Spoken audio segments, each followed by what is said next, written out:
Good afternoon. It's your host, John. Again, I'm going to play Immaculate Grid. Before I get into today's grid, I do want to correct the record for a grid I did yesterday. I was talking about Don Money, who was a longtime Brewer in the 70s and into the 80s. He was on the 82 team. Um, his what I said was that he had never played second base. I was misremembering a different video that I'd watched about Don Money starting the 1978 All-Star game. It turns out Money had played second base both that season and throughout his career. It's actually the second position listed on that top level summary that you get on a baseball reference page. For Money, it says third baseman, second baseman, comma, whatever. And so I was probably just misremembering that he had been listed as the second baseman for the Brewers. The Brewers, the first year the Brewers were really good, and I think there was just a lot of maybe ballot stuffing or something of that effect to make Money the All-Star game starter. But that season, he had sparingly played second base. It was Molitor and Gantner's first year, or about their first year in the big leagues, and I think the Brewers were trying to rotate them into second base. Money was playing a lot more first base and DH at that point.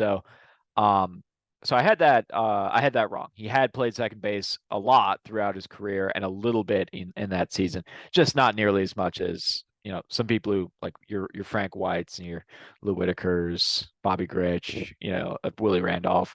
Those are the people who probably should have been competing for that All-Star starting nod, not Don Money. In any event, let's play today's grid. Let's avoid any blunders like that. Oh, it wasn't really a blunder. I just picked a different person. I don't know if Money would have been better even. I think I went with Keith Ginter. All right, let's play.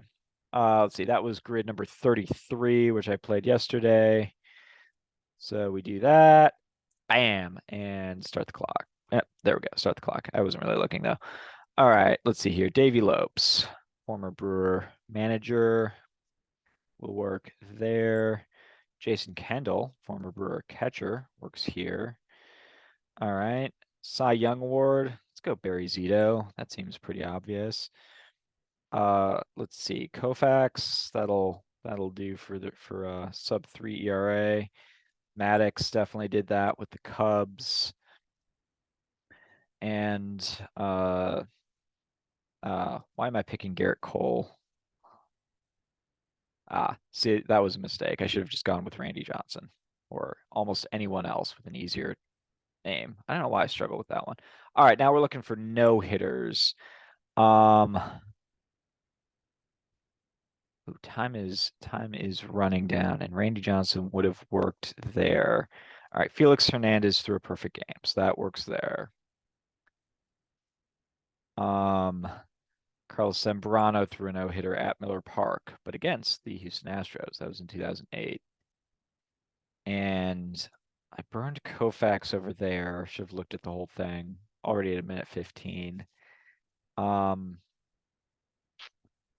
Has Kershaw thrown a no-hitter?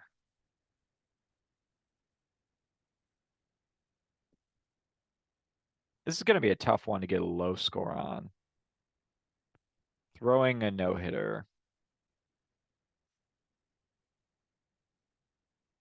Maybe Oral Hershiser. I'll go with Kershaw. Let's see if that's right. Kershaw has thrown a no-hitter in his career. So what am I at? Minute 45 to get a 124. I'll play the rarity round because why not? But I suspect I'm gonna struggle mightily in this section, and I'm gonna have to really try to come up with some guesses here. But let's just see how that goes. This might be a poor showing on the rarity round, but I was able to get the timed round. Took me a little bit longer. Let's see. Let's share that one, and let's go grid today. All right. For this one, I'm going to go with, because I wrote about it in my book in the 2003 season, I think. Eric Gagne had a really low ERA. So did his setup man, which was Guillermo. I'm not spelling his name right. I'm just going to put Guillermo Mota. There he is. He goes 0.1. And then with the Cubs, what would be a sneaky one there?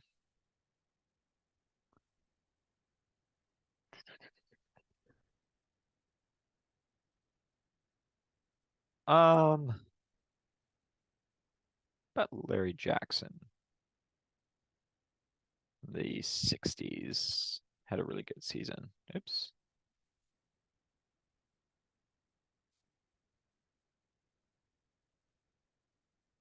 All right. That's solid. Yamamoto was twice as popular as Larry Jackson, who apparently played for the Cardinals, so I'm gonna remember that. And let's see, what's a good sub 3 ERA from a Cy Young winner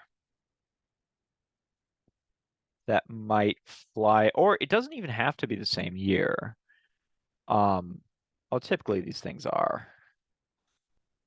Um, Relievers are an interesting bet. Like Mark Davis would be interesting. Even Steve Bedrosian in 1987 did have a sub 3 ERA. It was barely sub 3, and he should not have won the Cy Young Award, but he would work. Um, if I keep going back in time a little bit here, like I think Don Newcomb was actually above 3 when he won the first Cy Young Award. He also won MVP. I think the same is true of Warren Spahn and Whitey Ford when they won their early Cy Young awards, but they certainly had seasons where they were sub 3. Um, Drysdale will work. Koufax obviously works. But I've used Koufax. Bob Gibson's kind of obvious. Danny McClain kind of obvious. Let me go with Bedrosian. I know it was. I think it was like 2-9-ish in that season. And but you know what? Even and I wrote about Mr. Bedrosian. I don't know why I called him Steve. He's not my best friend. But so I wrote about him in my book. I wrote about uh his couple seasons before he won the Cy Young Award. His one season as a starter was called a record in futility by the baseball card brand Score, which was not known for glowing reviews. That's the same uh card brand that I've referenced before that like to call Rick Ruschel super fat and like did so routinely like for years. Like every card would come out, it's like Ruschel, a good pitcher despite his rotund frame or that kind of thing. Um so not exactly giving glowing reviews, but yeah, they called it a record futility. And the reason they called it that was it was the most number of starts, 37 starts without a complete game, which is kind of a weird way to define it, but it was a record and remains a record. Nobody's ever thrown, I mean, people don't throw 37 starts in a season anymore. Um, but at the time, he like I traced the evolution of that record, and it was like 20 starts without a complete game was the record until the 60s. Um, but he had had some good seasons before that as a reliever, so he only did one season as a starter. Anyway, that was a fun little segue. Let's go Steve Bedrosian. He goes sub 1. That was a long-winded way to get to 1%. All right, for the A's Cy Young Award winners, there's not that many. I went with Zito, who I think is going to be the most popular. I didn't see the most popular ones there, but I think Zito, um, Dave, sorry, Dave Stewart never won a Cy Young Award. Bob Welch. Dave Stewart had a better year in 1990. Roger Clemens had a better year than both of them in 1990. Bob Welch will work. He might be the best, even though he won 27 games that year, and nobody's won more since then. Dennis Eckersley, 1992. Um, I'll give a honorable mention to Mike Norris, who won 20 plus games in 1980. I talked about him briefly in my book. Um, Probably should have won the Cy Young Award. I believe that one went to Mike Flanagan, if I'm not mistaken. Um, but he was featured in a magazine cover, Sports Illustrated cover, the next season, early in the next season. I wrote about that in my book. And then you get Catfish Hunter and Vita Blue. I think Bob Welch is the least famous of all these people. He also works for A's and Dodgers, so there's that. I think I'm going to use him here. Let's dial him in.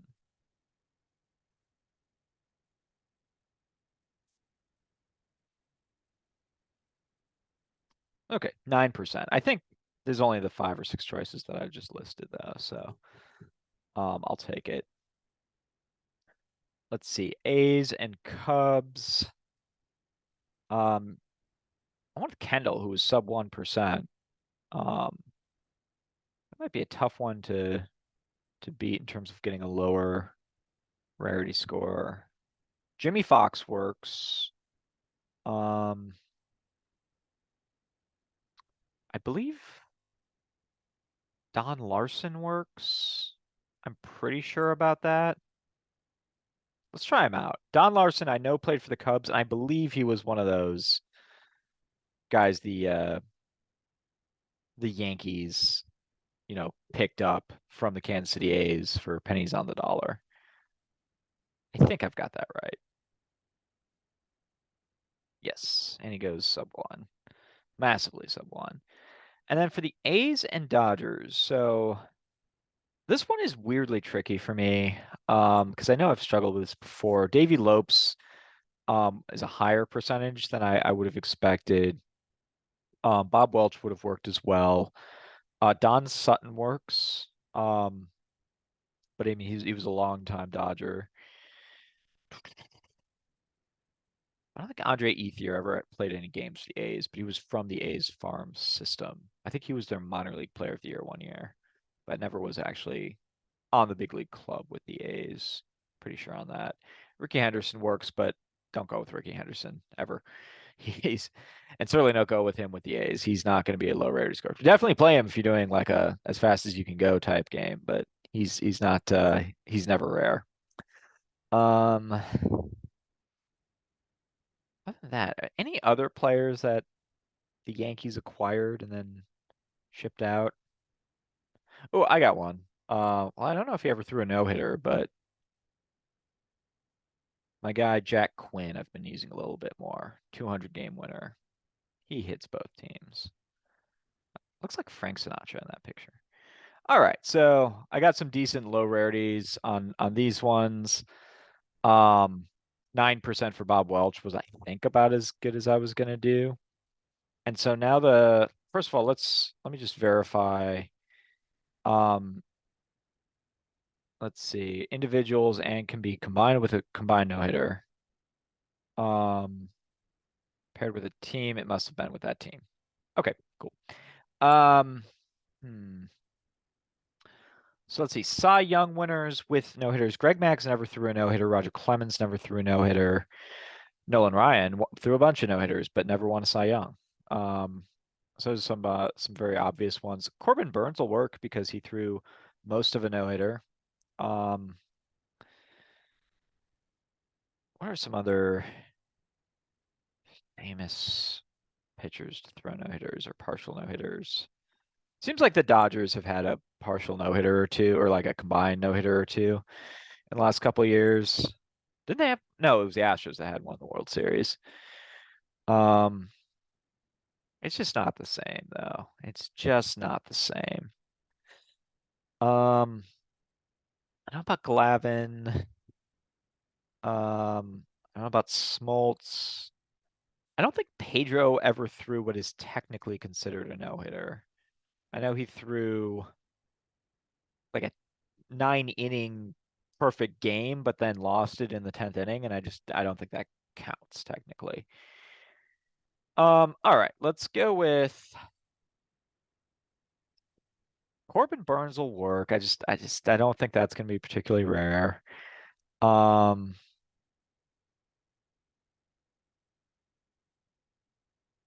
yeah, I don't know about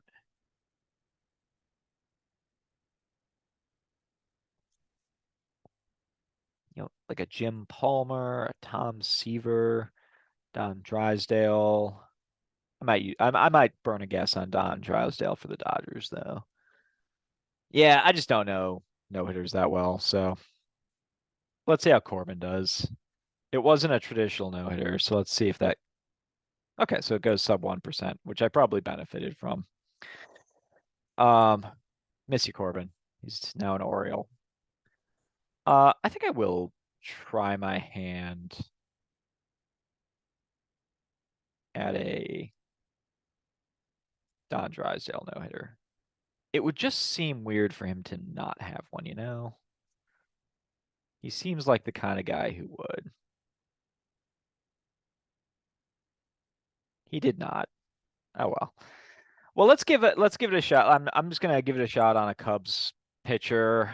How about Grover Alexander? Same sort of deal. It would he pitched a long time for the Cubs. He was very efficient in how he worked. Let's see if he had a no-hitter at some point. He did not either.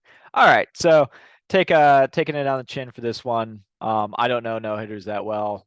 Maybe that's something I should the next thing I should study up on. Having learned the names of guys like Ginger Clark and Mike Busby and Dick Carroll, I should guys who played a handful of games and hit 300. I should really bone up on some people who've thrown no-hitters, but today is not that day. Thanks a lot for playing, and we'll be back at tomorrow. Peace.